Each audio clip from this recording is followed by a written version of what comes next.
Melati kuntum tumbuh melata, sayang merbah di pohon cemara. Assalamualaikum mulanya kata, saya sembah pembuka bicara.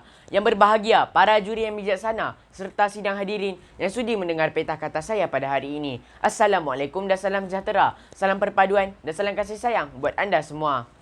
Berdirinya saya di sini adalah untuk menyampaikan sebuah pidato yang bertajuk Rukun Negara sebagai prinsip perpaduan demi kejayaan dan kestabilan rakyat.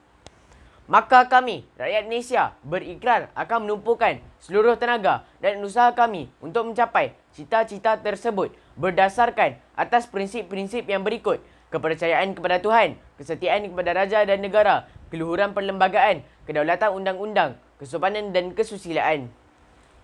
Begitulah lafaz yang sering kedengaran acap kali ada dalam perhimpunan di sekolah. Lafaz rukun negara yang diterapkan dalam jiwa setiap rakyat Malaysia untuk memupuk semangat kenegaraan dalam diri mereka. Sebelum pergi lebih jauh, mari kita hayati asal-usul rukun negara. Rukun negara adalah ideologi kebangsaan Malaysia yang telah dibentuk pada 31 Ogos 1970. Rukun negara diperkenalkan berikutan peristiwa 13 Mei 1969 yang telah melemahkan perpaduan antara kaum di negara ini. Tujuan utama rukun negara dibentuk adalah untuk mengukuhkan perpaduan. Prinsip-prinsip dan rukun negara merupakan kunci kepada keharmonian dan perpaduan kaum di negara ini.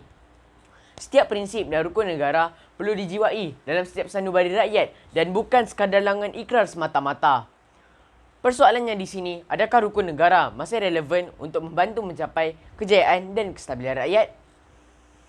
Para hakim yang arif lagi bijaksana, wacana saya yang pertama adalah berdasarkan prinsip kedua rukun negara, iaitu kesetiaan kepada raja dan negara. Di negara kita, raja dan negara mempunyai tautan yang sangat rapat. Ini disebabkan negara kita mengamalkan sistem demokrasi berparlimen dan raja berperlembagaan. Perkara 32, Perlembagaan Persekutuan dengan jelas menyebut bahawa Yang di-Pertuan Agong adalah Ketua Negara. Perkara 44 pula menyebut bahawa Yang di-Pertuan Agong adalah sebahagian daripada komponen yang membentuk parlimen di negara ini. Justru, prinsip kesetiaan kepada raja dan negara adalah prinsip yang penting di negara ini. Setiap rakyat perlu menumpukan sepenuh tak setia, jujur dan ikhlas kepada Yang di-Pertuan Agong dan negara.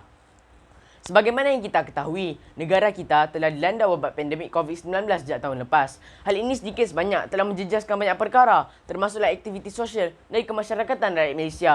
Jika rakyat tidak patuh kepada arahan dan cadangan yang dikeluarkan oleh negara, maka penularan wabak ini pasti sukar untuk diatasi. Penghayatan terhadap prinsip kedua mampu membentuk satu bangsa yang patriotik dan bersatu padu kerana raja adalah payung negara. Oleh itu, institusi raja tidak boleh dicemari, diperlekeh, dihina serta ia tidak wajar dipolitikkan sama sekali. Bab kata pepatah, bersatu kita teguh, bercerai kita roboh. Sidang hadirin yang saya kasih sekalian, wacana saya yang kedua adalah berdasarkan prinsip ketiga rukun negara, iaitu keluhuran perlembagaan. Perlembagaan Malaysia dikenali sebagai Perlembagaan Persekutuan. Keluhuran perlembagaan bermaksud ketinggian dan keagungan perlembagaan itu sendiri. Keluhuran perlembagaan Malaysia terletak kepada kedudukannya sebagai undang-undang tertinggi yang menjadi sumber kepada semua undang-undang seperti yang disebut dalam perkara 4-1 Perlembagaan Persekutuan. Perlembagaan menjamin keadilan, kesepakatan, kerjasama dan kepentingan bersama antara kerajaan persekutuan dan kerajaan negeri.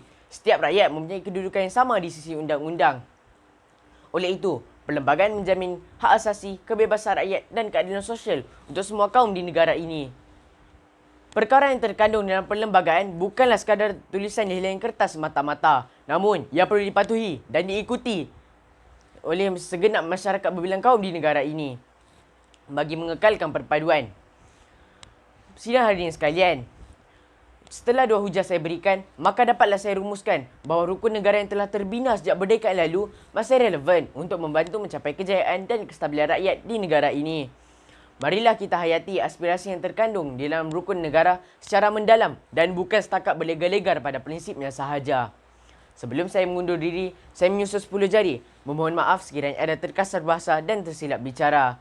Saya akhiri pidato saya pada hari ini dengan serangkap pantun. Alang-alang menyelup pekasam, biar sampai ke pangkal lengan. Rukun negara sama-sama difaham, biar kekal sepanjang zaman. Sekian, wabillahi taufiq wa hidayah. Wassalamualaikum warahmatullahi wabarakatuh.